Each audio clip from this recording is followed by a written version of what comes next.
아멘. 감사합니다. 오늘 아까 말씀드렸던 대로 속회 공과 페이지 157페이지고요. 나눈 말씀 예레미야서 26장. 제가 가지고 있는 성경 구약 성경 1092면입니다. 1092면에 있어요. 1절부터 15절 긴 절인데 포커스절 딱 맞춰서 읽을게요. 2절에서 3절 두 절 읽겠습니다. 26장 2절에서 3절 두 절만 읽어보도록 하겠습니다.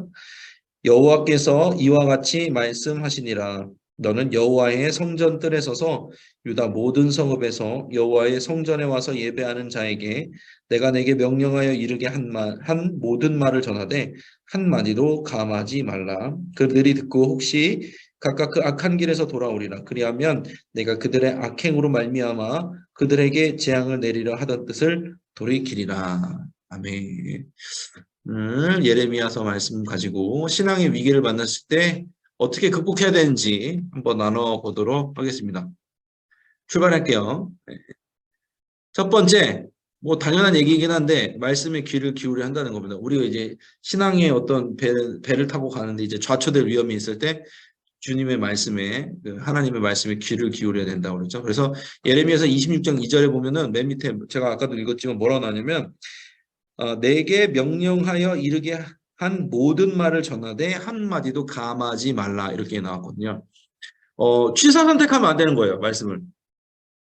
제가 빨간색 글씨로 써놨는데 사람들이 좋아하는 말씀이 있어요. 선호하는 말씀이 있다는 거예요. 예를 들어서 뭐 시편 1편, 시편 23편, 또 뭐 있죠? 이사야서 41장 10절 이런 거 있잖아요. 그런 말씀들을 되게 좋아해요. 나에게 힘이 되고 어떤 능력이 되고 나이가 넘어졌을 때 일으켜 주셨던 말씀 그런 게 되게 좋단 말이에요. 예, 필요합니다. 그런 말씀 한 구절 정도 암송하고 다녀야 돼요. 몇 구절 암송하면 좋죠. 근데 중요한 건 뭐냐면 이 외에도 말씀들이 성경에 이만큼이나 있다는 거예요. 성경에 이만큼이나 이게 다 말씀이잖아요. 그것만 말씀이 아닌 거잖아요. 무슨 말이냐면 때로는 내가 듣기 싫은 말씀이 있을 수도 있는 거예요. 여러분, 뭐 예를 들어서 뭐 여러분의 학창 시절이라든지 어릴 때 생각을 해보세요. 부모님이 여러분이 원하는 말만 해줬나요? 내 새끼 잘한다. 그렇지. 대단하지. 우리 똑똑하지. 귀엽지. 착하지. 뭐 이런 말씀만 해줬어요. 너는 왜 그러냐? 너는 또 어디 갔다 왔길래 이렇게 됐냐? 너는 학교에서 뭐 하는 거야? 때로는 이런 말씀도 하잖아요. 너 이게 신발이 이게 뭐냐? 갔다 왔으면 신발을 제자리에 정리해야 될 거 아니냐? 제가 애들한테 하는 말. 밥은 왜 편식을 하냐? 맨날 부모님들 그런 말 자주 하잖아요. 그거 근데 안 들어야 돼요? 사실 그런 걸 들어야 되잖아요. 저도 이제 군대 가니까 저희 부모님이 항상 하시는 말씀이 있었어요. 제가 옷을 이렇게 갔다 오면은 어디다 그러냐면 참 신기해. 왜 내가 그런지 모르겠는데 식탁 그 의자 있죠. 거기에다 옷을 거는 거야. 지금 남편분들 중에 그런 분도 있을 수 있어요. 자녀분들 중에. 갔다 오면은 옷을 방에다 안 걸고 옷걸이에다 안 걸고 그 식탁 의자나 이런 데 소파 의자 그런 데 이렇게 걸어 두시는 분이 있을 거예요. 지금 표정을 보니까 그런 분들이 있는 것 같아요. 그래서 제가 그런 게 습관이 됐는데 군대 갔을 때 그걸 싹 고쳤어요. 왜냐면 군대에서는 좋은 말로 안 하더라고요. 부모님은 그냥 야 해라 왜 안 하냐 너 이거 버릇되면 나중에 안 된다 막 이렇게 잔소리 하잖아요. 잔소리가 좋은 거예요. 왜? 군대에서는 때리거든. 때리거나 어떻게 해요? 좋은 말로 안 해요. 그냥 뭐 얼차례를 주고 그러죠. 그러니까 그때 느꼈어요. 부모님이 날 진짜 사랑해서 말했던 거구나라는 걸 그때 알았어요. 그리고 나서 그러면서 제가 이제 제 안 좋은 버릇들을 군대에서 많이 고쳤었거든요. 듣기 좋은 말만 성경에 있을까요? 아니에요. 하나님께서는 듣기 싫은 말도 때론 하세요. 여러 가지가 될 수 있잖아요. 뭐 부담스러운 것도 하나님이 하라고 할 때도 있고 네가 참으라고 하실 때도 있고 왜 저는요? 제가 한번 제자 훈련할 때 물어보는 거예요. 부부싸움 해가지고 하나님께 기도하면 하나님은 누구 편 들어요? 상대방 편을 드십니다. 전 지금까지 다 그랬던 것 같아요. 근데 뭐 하나님이 아내 편을 드는 게 아니라 주님의 음성은 사랑해라라는 거예요. 그렇잖아요. 용서해라, 사랑해라. 때로는 그게 힘들 때가 있어요. 그런데 그 말씀이 진짜 우리에게 생명이 되는 말씀인 거예요. 아까 제가 말했던 것처럼 군대 가서 혼나면서 얼차려 받으면서 들어야 되는 그런 말씀인데 부모님은 사랑으로 말씀해 주시는 거잖아요. 하나님의 말씀을 들어야 되긴 하지만 싫은 말도 있어요. 그런데 그래도 그 말씀을 내가 듣고 귀를 열고 마음을 열어서 들어야 돼요. 그러니까 하나님의 말씀은 늘 항상 쏟아져 내려와요. 그런데 내가 귀를 닫으면 방법이 없는 거예요. 그래서 하나님의 말씀을 듣때 듣기 싫은 말도 들을 수 있는 믿음을 가진 여러분들 되시길 바랍니다. 좋습니다. 하나님의 말씀에 귀를 기울여라 그랬습니다. 두 번째입니다. 불순종하는 자에게 임하는 재앙을 알아야 됩니다. 그렇게 나왔는데 예레미야서 26장 9절에 이렇게 나와 있어요. 실로의 부분이 나왔는데 빨간색으로 제가 표시를 했죠. 내가 여호와의 이름을 의지하고 예언하여 이르기를 이 성전이 실로같이 되겠고 이 성이 황폐하여 주민이 없으리라 하느냐 하며, 이게 무슨 말이냐면 실로라는 게 옛날에 이스라엘 백성들이 가나안에 들어가서 이제 거주하면서 성막을 만들고 여호와의 법궤를 모셔뒀던 장소예요. 그러니까 솔로몬 성전이 생기기 이전에 실로에 이제 법궤가 있었던 거예요. 근데 이스라엘이 이제 블레셋이랑 싸우면서 실로에 있는 법궤를 메고 나가거든요. 엘리 제사장의 아들들이. 그런데 어떻게 되죠? 엘리 제사장의 아들들이 법궤만 믿고 나갔다가 둘 다 죽고 법궤도 뺏기잖아요.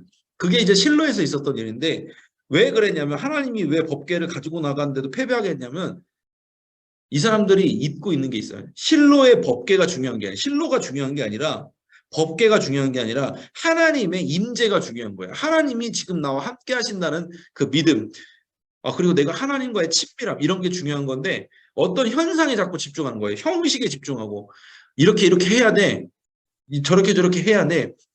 실로에 계신 하나님보다도 실로가 중요한 게 아니에요. 그냥 실로라는 형식만 남은 거는, 껍데기만 남으면 의미 없어요. 바리새인들이 그랬잖아요.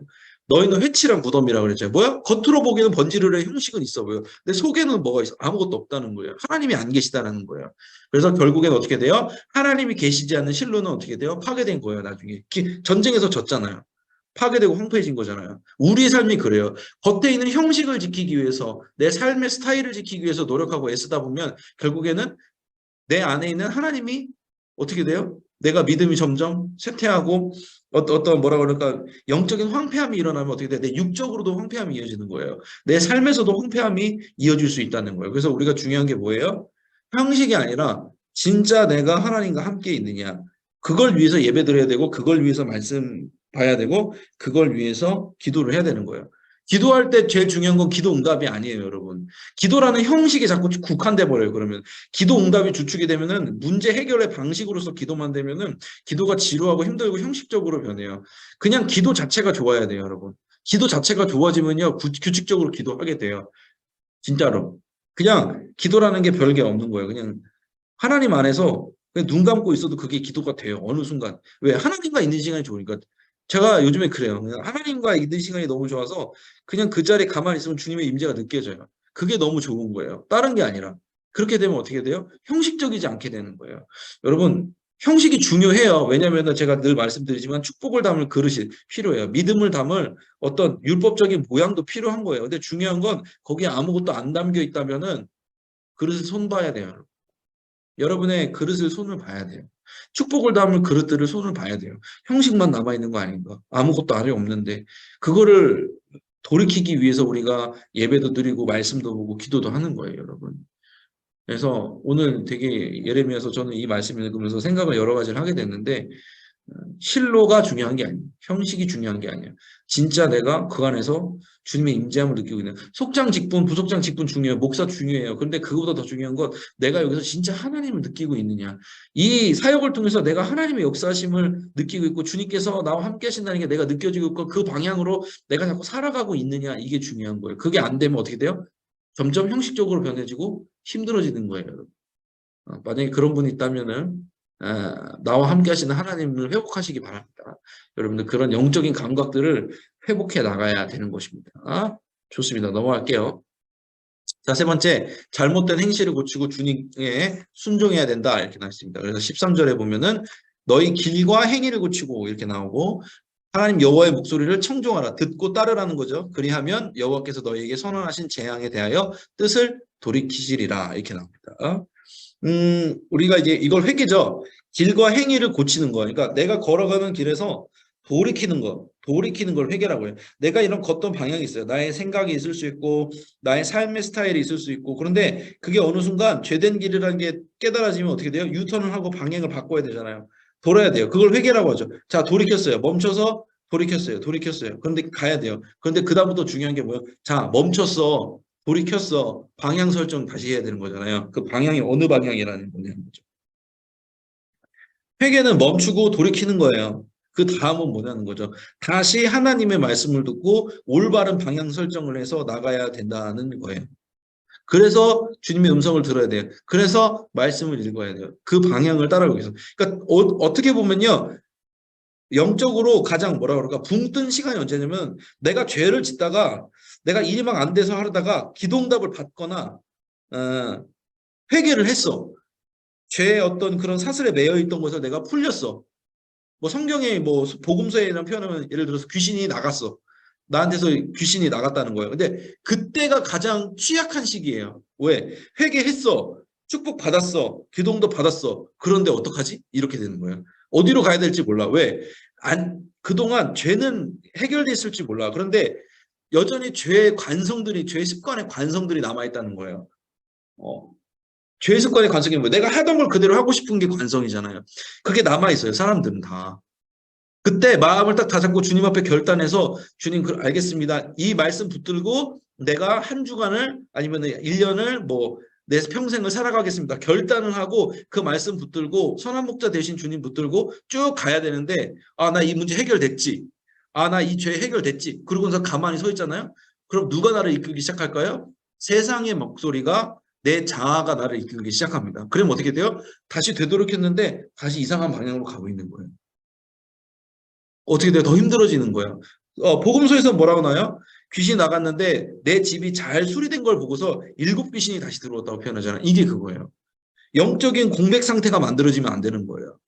뭘로 해야 돼? 다시 성령 충만해질 수 있도록 기도해야 돼요. 회개했어요. 기도 응답됐어요. 그럼 다시 성령 충만해질 수 있도록 기도하고 하나님의 원하시는 방향으로 계속 따라가야 되는 거예요. 멈추면 안 돼요.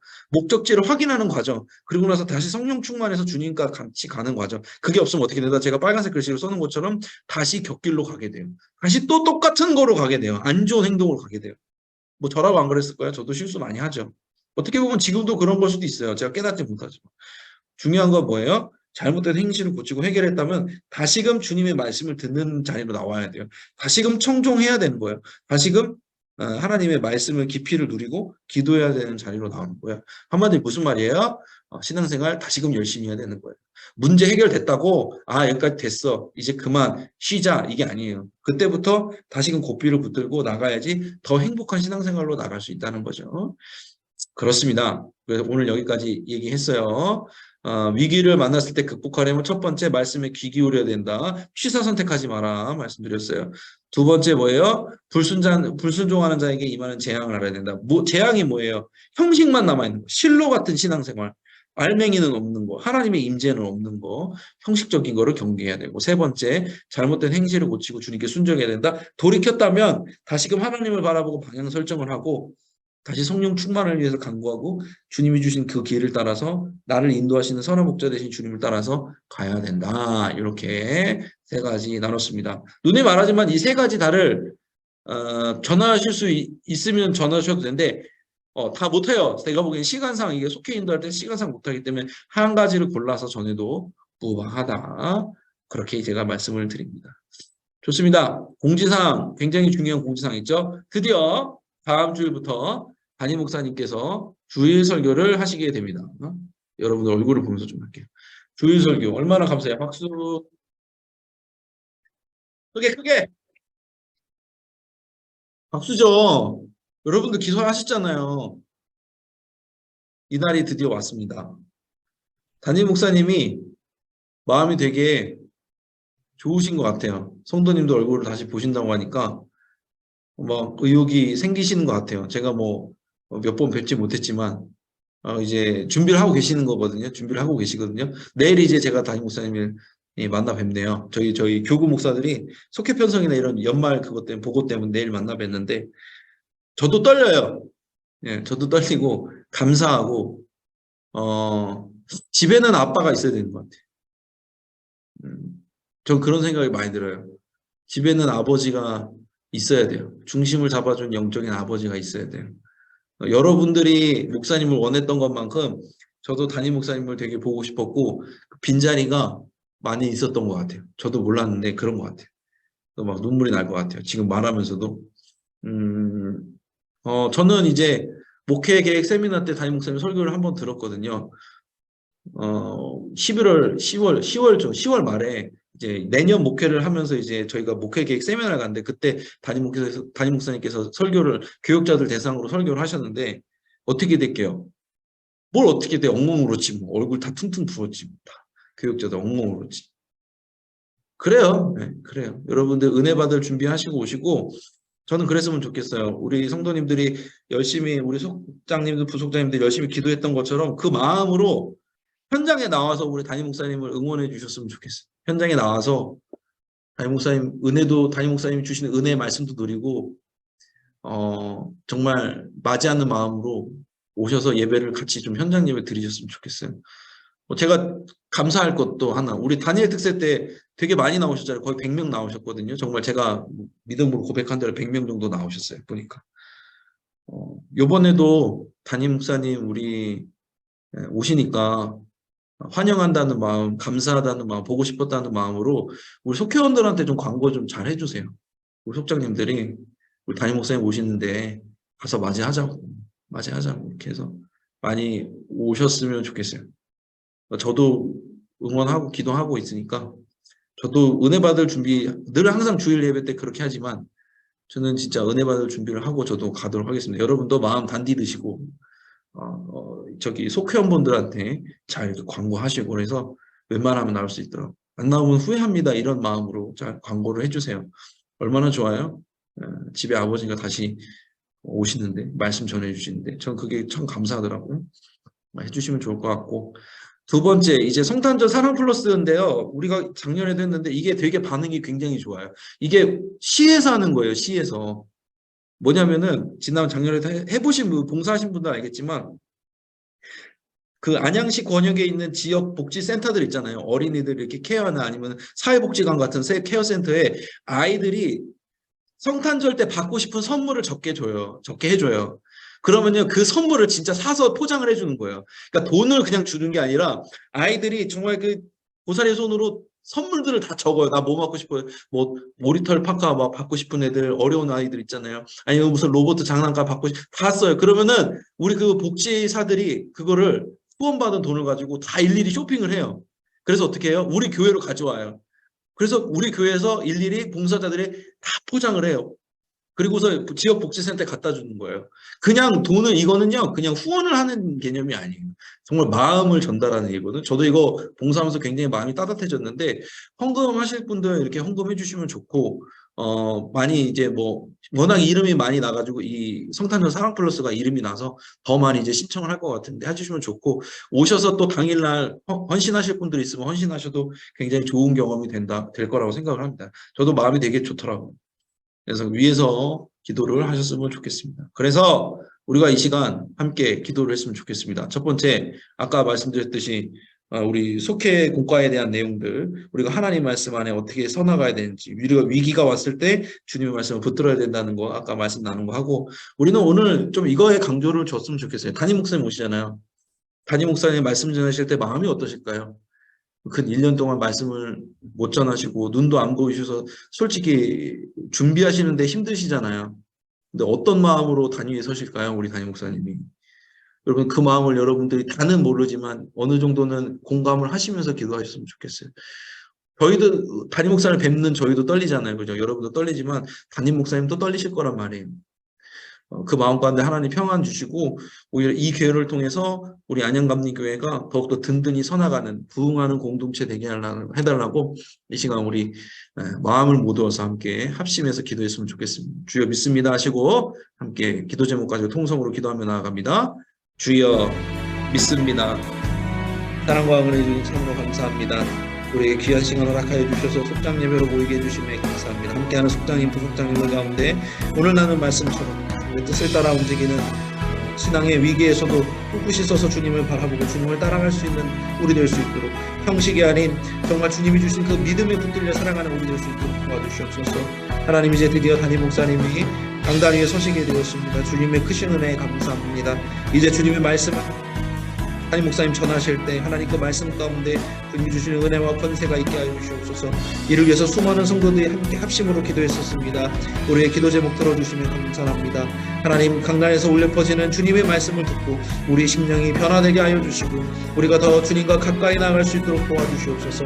하나님 그날 우리 담임 목사님께 감사하는 마음으로 맞이하는 마음으로 그 시간에 현장 예배로 나오려 합니다. 하나님 우리의 마음 안에 결단이 있게 하여 주시고 아버지 이 기회를 통해서 신앙이 무뎌진 자들이 더 나를 세워서 주님께 나아갈 수 있도록 말씀에 나를 세우는 시간이 되게 하여 주시고 또한 우리가 마음을 열어 귀를 열어 하나님께서 주시는 그 말씀을 귀하게 받아들일 수 있는 귀한 시간 될 수 있도록 도와주시옵소서. 쓰시는 담임 목사님 가운데 영혼의 강건함 주시고 마음의 든든함 주시고 마음의 평강과 하나님 담대함으로 말씀 전하실 수 있도록 도우시고 함께하여 주시옵소서. 지금까지 우리가 기도했습니다. 기도했다면 우리가 다시금 순종하는 마음으로 하나님 그 성전에 나와서 예배드릴 수 있도록 도우시고 함께하여 주시옵소서. 환영하는 마음으로 맞이하는 마음으로 나설 수 있도록 주님 도와주시옵소서. 우리 심령 가운데 가득 부으실 주님의 은혜를 하나님 기대하며 나아갈 때 하나님 여기서 기도하는 모든 주님의 자녀들의 마음을 돌아보시고 그 가운데 축복하여 주시옵소서. 말씀을 통해서 은혜 베풀어 주시옵소서. 함께하여 주실 줄로 믿습니다. 도우시고 역사하여 주시옵소서. 사랑과 은혜 주님 감사합니다. 우리 기도를 들으시는 주님께 항상 감사드립니다. 무엇보다 담임 목사님께서 강단에서 말씀을 선포할 수 있도록 우리의 기도에 응답해 주셔서 감사합니다. 우리의 마음도 떨립니다. 어떤 말씀이 선포될지, 어떤 은혜가 부어질지 떨립니다. 또 우리 담임 목사님도 분명 떨리실 것입니다. 하지만 그 마음 가운데 담대함 주셔서 하나님의 말씀을 여과 없이 담대하게 선포할 수 있도록 도와주시고 앞으로 더욱더 강건하여서 이 교회가 부흥이 될 수 있도록 더 부흥될 수 있도록 이 안양교회 가운데 부흥을 허락하신 전초 기지의 시간이 될 수 있도록 도우시고 함께하여 주시옵소서. 함께하는 모든 속장님들 부속장님들 가운데 연말연시 가운데도 주님을 끝까지 붙들고 승리하는 삶 살게 하여 주시옵소서. 감사드리며 예수님의 이름으로 기도드렸습니다. 아멘. 아멘. 감사합니다. 이제 찬송가 546장 1절 부르신 후에 우리 주기도문으로 오늘 모든 속장 부속장님 예배 마치도록 하겠습니다. 찬송가 546장 1절만 찬양하겠습니다. 주님 약속하신 말씀 위에서 영원토록 주를 찬송하리라. 소리 높여 주께 영광 돌리며 약속 믿고 굳게 서리라. 굳게 서리 영원하신 말씀 위에 굳게 서리 굳게 서리 그 말씀 위에 굳게 서리라. 아멘. 주기도문으로 오늘의 예배를 마치도록 하겠습니다.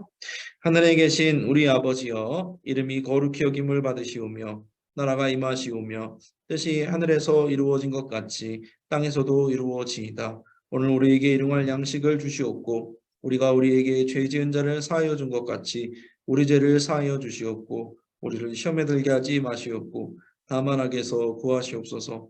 나라와 권세와 영광이 아버지께 영원히 있사옵나이다. 아멘. 아멘. 감사합니다.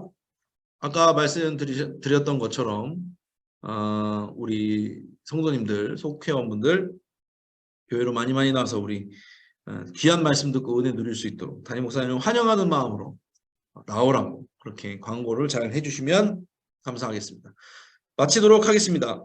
평안한 저녁 보내시기 바랍니다. 감사합니다. 조심히 들어가십시오. 네, 다음 주에 또 뵙도록 하겠습니다. 교회에서 뵙고 또 줌으로는 다음 주에 뵙겠습니다. 감사합니다. 평안한 밤 되십시오. 애쓰셨습니다.